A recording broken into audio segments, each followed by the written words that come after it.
Cinema മേഖലയിലെ ഒരു ചുരുങ്ങിയ പരിപ്രേക്ഷ്യത്തിലാണ് നമ്മൾ ഹേമ കമ്മിറ്റി റിപ്പോർട്ടിനെ കുറിച്ചൊക്കെ ചർച്ച ചെയ്യുന്നത്. നമ്മളിപ്പോൾ ഒരു കുറ്റാരോപണം ഉണ്ടായതിൻ്റെ പേരിൽ ആരെയും ഞാനൊരു കുറ്റവാളിയായിട്ട് ഞാൻ കാണുന്നില്ല. ഇപ്പോൾ നമ്മൾ ഇതിനകത്തുള്ള പ്രശ്നങ്ങളെക്കുറിച്ച് ചർച്ച ചെയ്യുമ്പോൾ തന്നെ ഏത് തൊഴിൽ മേഖലകളിലും ഏത് കുടുംബത്തിലും ഒക്കെയുള്ള സ്ത്രീകൾക്ക് ഇതൊരു വലിയ ആത്മവിശ്വാസം നൽകുന്ന ഒന്നായിട്ട് ഈ റിപ്പോർട്ട് മാറിയിട്ടുണ്ട്. ഈ മൊഴി കൊടുത്ത സ്ത്രീകൾ തന്നെ ആവശ്യപ്പെട്ടിട്ടുണ്ട്, ഇത് പുറത്തുവിടരുത്, ഞങ്ങളുടെ ജീവിതമാണ്. അപ്പോൾ ഇതിൻ്റെയൊക്കെ ഒരു അടിസ്ഥാനത്തിൽ സർക്കാരിന് മറ്റെന്താണ് മാർഗം? അല്ല, ഞാനൊക്കെ സിനിമയിൽ വരുന്ന സമയത്ത് തന്നെ ഒരുപാട് കഥകൾ ഇങ്ങനെയൊക്കെ കേട്ടിട്ടുണ്ട്. അപ്പോൾ പലതും അന്നും ഇങ്ങനെയുള്ള കഥകൾ അന്തരീക്ഷത്തിലുണ്ട്.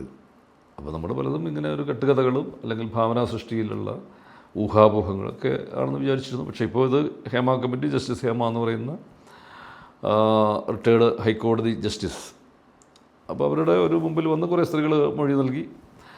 അപ്പോൾ അതിനൊന്നും ഞാൻ അവിശ്വസിക്കുന്നൊന്നുമില്ല. അതിനകത്ത് കുറേ സത്യങ്ങളുണ്ടാവാം, കുറേ അർത്ഥസത്യങ്ങളും ഉണ്ടാവാം, ഈ പറഞ്ഞിരിക്കുന്ന കാര്യങ്ങളിൽ കുറേ അസത്യങ്ങളും ഉണ്ടാവാം, അതൊക്കെ ഉണ്ടാവാം. പക്ഷെ എന്ത് നേരിടാനും ശരി, അവരുടെ റിപ്പോർട്ട് വളരെ ഒരു അജണ്ടകളുമില്ലാതെ ഒരു മുൻവിധികളുമില്ലാതെ അവരുടെ മുമ്പിൽ വന്ന മൊഴികളും തെളിവുകളും എല്ലാം വെച്ചിട്ടാണ് ആ റിപ്പോർട്ട് തയ്യാറാക്കിയിരിക്കുന്നത്. അതിൻ്റെ മേലെ ഇനി മറ്റു കാര്യങ്ങളിലേക്കൊക്കെ സർക്കാരാണ് കിടക്കേണ്ടത്. സർക്കാർ അത് ആവശ്യമുള്ള അന്വേഷണം നടത്തും. അത്തരം എന്തെങ്കിലും പരാതികളൊക്കെ ഉണ്ടെങ്കിൽ പരാതിപ്പെടേണ്ടവർ ആ പരാതിപ്പെടേണ്ട ഫോറങ്ങളിൽ അത് ചെയ്യണം. അത് അന്വേഷണങ്ങളൊക്കെ നടക്കട്ടെ. നമ്മളിപ്പോൾ ഒരു കുറ്റാരോപണം ഉണ്ടായതിൻ്റെ പേരിൽ ആരെയും ഞാനൊരു കുറ്റവാളിയായിട്ട് ഞാൻ കാണുന്നില്ല. കുറ്റാരോപണങ്ങളുണ്ട്, അത് ഓക്കെ. പക്ഷേ അതൊക്കെ അന്വേഷണത്തിൽ തെളിയുകയും അതിൻ്റെ ഒരു സത്യാവസ്ഥ പുറത്തു വരികയും ചെയ്തിട്ടേ നമുക്കവരെ ക്രൂശിക്കാനാവും. അല്ല, നമ്മൾ നിവിൻ പോളിയുടെ ഇഷ്യൂ വന്നപ്പോൾ അദ്ദേഹം അത് ചെയ്തു എന്ന രീതിക്ക് ഒരു ഇരയെന്ന് പറയപ്പെടുന്ന ഒരു വ്യക്തി വന്ന് സംസാരിച്ചിരുന്നു. പക്ഷേ അതെല്ലാം ഫോൾസ് അലിഗേഷൻ ആണെന്ന് അടപടലം തെളിഞ്ഞു. അദ്ദേഹം ആ സമയത്ത് ദുബായിൽ ഉണ്ടായിരുന്നില്ല, പാസ്പോർട്ടിൻ്റെ കോപ്പി പോലീസിനെ സബ്മിറ്റ് ചെയ്യുകയുണ്ടായി. അങ്ങനെ ഫെയിമിന് വേണ്ടി ചിലർ ഇത് ചെയ്യുന്നുണ്ട്, ഒരുപാട് ഫോൾസ് അലിഗേഷൻസ് കൊണ്ടുവരുന്നുണ്ട്, അല്ലെങ്കിൽ ആരുടെയെങ്കിലും ഒക്കെ ഒരു ഗൂഢാലോചനയുടെ ഭാഗമായി മലയാള സിനിമയെ തകർക്കാൻ വേണ്ടിയിട്ട് കുറച്ച് ആൾക്കാർ നിൽക്കുന്നുണ്ട് എന്ന് തോന്നുന്നുണ്ടോ? അല്ല, ഇതിനകത്ത് ഞാൻ നേരത്തെ പറഞ്ഞില്ല, ഇതിനകത്ത് കുറച്ച് സത്യങ്ങളും കുറച്ച് അസത്യങ്ങളും എല്ലാം ഉള്ള ഒരു ഇതാണ്. അതൊക്കെ അന്വേഷണത്തിൽ തെളിയേണ്ട കാര്യങ്ങളാണ്. പക്ഷെ എന്ത് തന്നെയായിരുന്നാലും ഒരു കാര്യം ഇതിനകത്തുണ്ട്, കുറേ ഒരു ഈ ബ്ലാക്ക് മെയിലിങ്ങിൻ്റെ ഒരു അംശം ഇതിനകത്ത് കാണുന്നുണ്ട്. അതുപോലെ എന്തെങ്കിലുമൊക്കെ ഒരു പക വീട്ടാൻ അല്ലെങ്കിൽ ഒരു അങ്ങനെയൊക്കെയുള്ള ചില അംശങ്ങൾ ഇതിനകത്ത് കാണുന്നുണ്ട്. ചില ആരോപണങ്ങളെ കാണുമ്പോൾ ചില ഗൂഢാലോചനകൾ നമുക്ക് ഇതിനകത്ത് ഉണ്ട് എന്നൊക്കെ തോന്നാറുണ്ട്. പക്ഷേ എങ്കിലും ഞാൻ സ്ത്രീ സമൂഹത്തിൻ്റെ കൂടെയാണ്. ഒരു സ്ത്രീയും ഒരിക്കലും ഒരു ആക്രമണത്തിനും വിധേയരാകാൻ പാടില്ല. ഒരു സ്ത്രീക്ക് നേരെയും ഒരു അതിക്രമവും ഉണ്ടാകാൻ പാടില്ല. അതങ്ങനെയാണ്. അതാണ് കാരണം സ്ത്രീ എന്ന് പറയുന്നത് അതൊരു കേവലം ഒരു വ്യക്തിയായിട്ടല്ല ഞാൻ കാണുന്നത്. സ്ത്രീ ഒരു കുടുംബത്തിലെ ഒരു സ്ത്രീയാണെങ്കിലും സമൂഹത്തിലാണെങ്കിലും സ്ത്രീ എന്ന് പറയുന്നത് ഒരു വലിയ ശക്തിയാണ്. അപ്പം നമുക്ക് നമ്മുടെ ഒരു കുടുംബത്തിലെ ഒരു സ്ത്രീയെക്കുറിച്ചൊക്കെയുള്ള നമ്മുടെ ഒരു ഉണ്ട്. അപ്പോൾ അവരുടെ നേരെ ഒരു ഒരു അവഗണനയോ അല്ലെങ്കിൽ ഒരു അപമാനമോ ഒന്നും ഒരിക്കലും ഒരു സ്ത്രീക്ക് നേരിടാനേ പാടില്ല. അത് നമ്മുടെ ഒരു നിലപാടാണ്. അങ്ങനെ ആകണം.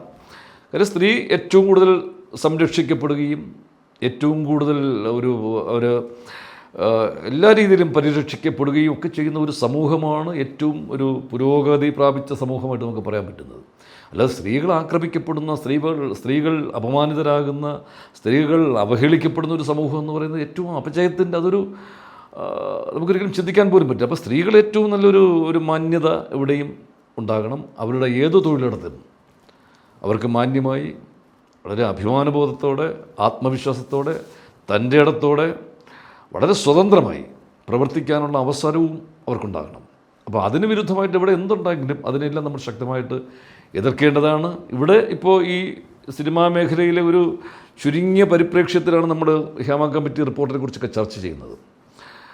തീർച്ചയായിട്ടും സിനിമാ മേഖലയിൽ അത്തരം പ്രശ്നങ്ങൾ ഉണ്ടാവാം, കാലാകാലങ്ങളിലെല്ലാം നമ്മൾ കേട്ടിട്ടുള്ളതാണ്. പക്ഷേ സിനിമാ മേഖലകളിൽ മാത്രമല്ല, എല്ലാ മേഖലകളിലും ഉള്ള സ്ത്രീകൾ നേരിടുന്ന പ്രശ്നങ്ങളെയും കൂടി ഈ റിപ്പോർട്ട് അഡ്രസ്സ് ചെയ്യുന്നു എന്നുള്ളതാണ്. ഇപ്പം നമ്മൾ ഇതിനകത്തുള്ള പ്രശ്നങ്ങളെക്കുറിച്ച് ചർച്ച ചെയ്യുമ്പോൾ തന്നെ ഏത് തൊഴിൽ മേഖലകളിലും ഏത് കുടുംബത്തിലും ഒക്കെയുള്ള സ്ത്രീകൾക്ക് ഇതൊരു വലിയ ആത്മവിശ്വാസം നൽകുന്ന ഒന്നായിട്ട് ഈ റിപ്പോർട്ട് മാറിയിട്ടുണ്ട്. കാര്യം ഇതിനകത്ത് പറയുന്ന കാര്യങ്ങളെക്കുറിച്ച് സ്ത്രീകൾ കൂടുതൽ ബോധവതികളാകുന്നു. അവരുടെ ഒരു നിയമപരിരക്ഷ, നിയമപരമായിട്ട് അവർക്ക് നേരിടാൻ പറ്റുന്ന നടപടികളെക്കുറിച്ചൊക്കെ ഉള്ളൊരു കൂടുതലൊരു ബോധവും ഒക്കെ ഉണ്ടാവുകയും ഇതൊരു പൊതുസമൂഹം മുഴുവൻ ഇതൊരു വലിയ ചർച്ചയായിട്ട് ഏറ്റെടുക്കുകയും ഒക്കെ ചെയ്ത് സ്ത്രീകളുടെ ഒരു മൊത്തത്തിലുള്ള ഒരു ഉണർവിന് ഈ റിപ്പോർട്ട് കാരണമായിട്ടുണ്ട്. അപ്പോൾ അതൊക്കെ തന്നെയാണ് ഇത് സർക്കാരിനെ ഞാൻ ആ കാര്യത്തിൽ അഭിനന്ദിക്കുന്നത്. കാര്യം ഇങ്ങനൊരു കമ്മിറ്റി കമ്മിറ്റിയെന്നോ കമ്മീഷനെന്നോ ഒക്കെ അത് പല അതൊക്കെ പദപ്രയോഗങ്ങളുടെ വ്യത്യാസം മാത്രമേ ഉള്ളൂ. എന്ത് തന്നെയായിരുന്നാലും അതിനകത്തൊരു ജസ്റ്റിസ് ആണ് പിന്നെ എൻ്റെ ചെയർപേഴ്സൺ എന്നുള്ള രീതിയിൽ തന്നെ അതിനൊരു ജുഡീഷ്യറിയുടെ ഒരു ജുഡീഷ്യൽ സ്വഭാവമുണ്ട്. അപ്പോൾ അങ്ങനെ ഒരു കമ്മിറ്റി രൂപീകരിക്കാൻ ഈ ഗവൺമെൻറ് തയ്യാറായത് ഏറ്റവും വളരെ ശക്തമായ ഒരു നടപടിയായിട്ടാണ് ഞാൻ സ്വീകരിക്കുന്നത്. അവരുടെ ഒരു റിപ്പോർട്ട് ഒരു കാലതാമസം ഉണ്ടായി എന്നുള്ളത് സത്യമാണ്. ഇത് പുറത്തു വരാൻ അതിന് കുറേ റീസൺസ് ഉണ്ട്. ഇപ്പോൾ പലപ്പോഴുള്ള ആക്ഷേപം ഈ റിപ്പോർട്ട് എന്തിന് ഇത്രയും കാലം ഇത് പുറത്ത് വിട്ടില്ല എന്നൊക്കെ പറയുമ്പോൾ അതിന് ശക്തമായ കാരണമുണ്ട്. അതിപ്പോൾ ഒരു ചലച്ചിത്ര അക്കാദമിയുടെ ഒരു ഭാഗമായിട്ടുള്ള ആളെന്ന നിലയ്ക്ക് കൂടി എനിക്കത് പറയാൻ പറ്റുന്നത്, ഈ ജസ്റ്റിസ് ഹേമയുടെ മുമ്പിൽ മൊഴി കൊടുത്തവർ വളരെ അവരുടെ ഏറ്റവും വലിയ സ്വകാര്യതകളൊക്കെയാണ് വെളിപ്പെടുത്തിയിട്ടുള്ളത്.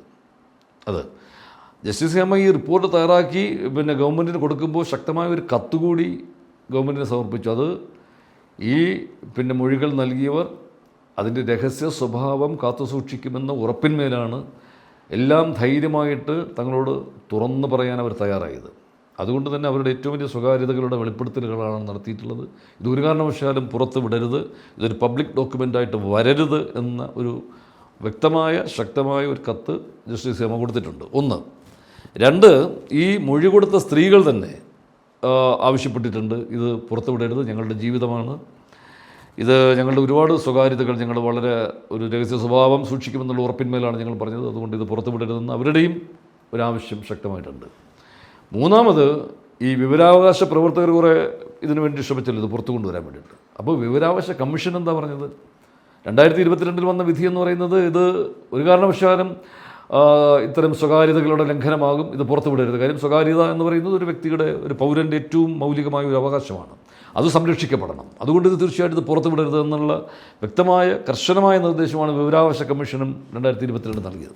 അപ്പോൾ ഇതിൻ്റെയൊക്കെ ഒരു അടിസ്ഥാനത്തിൽ സർക്കാരിന് മറ്റെന്താണ് മാർഗം? ഇത് എങ്ങനെയാണ് ഇത് പുറത്തുവിടാൻ പറ്റുന്നതെന്ന് ഇപ്പോൾ വീണ്ടും മാധ്യമങ്ങൾ വലിയ സമ്മർദ്ദമുണ്ടായി, പൊതുസമൂഹം ഇത് ഒരു വലിയ ചർച്ചയാക്കി. വിവരാവകാശ കമ്മീഷൻ വീണ്ടും ഒരു ഉത്തരവ് പുറപ്പെടുവിച്ചു. ഈ സ്വകാര്യതകളുടെ വെളിപ്പെടുത്തലുകളില്ലാതെ അത് സംരക്ഷിച്ചുകൊണ്ട് ബാക്കി ഭാഗം പുറത്തുവിടാം, അതൊരു പബ്ലിക് ഡോക്യുമെൻ്റായിട്ട് വരട്ടെ.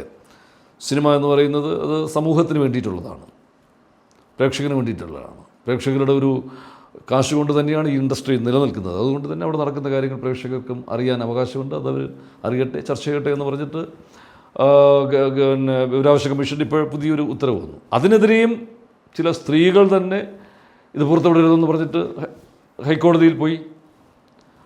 അതും ആ ഹർജിയുമൊക്കെ തള്ളിയതിന് ശേഷം എല്ലാ തടസ്സങ്ങളും നീങ്ങിയ ആ നിമിഷം തന്നെ സർക്കാർ ഇത് പുറത്തുവിടുകയും ചെയ്തു. അതുകൊണ്ട് ഈ കാര്യത്തിൽ സർക്കാരിനെ കുറ്റം പറഞ്ഞ് ഇങ്ങനെ കണ്ണുമടച്ച് കുറ്റം പറഞ്ഞത്, ഒരു പൗരൻ എന്ന നിലയിൽ ഈ സമൂഹത്തിൽ ജീവിക്കുന്ന ഒരു വ്യക്തി എന്ന നിലയിൽ ഈ റിപ്പോർട്ട് കുറച്ചുകൂടി നേരത്തെ വന്നിരുന്നെങ്കിൽ നന്നായിരുന്നു എന്ന് ആഗ്രഹിക്കുന്ന ആൾ തന്നെയാണ് ഞാൻ.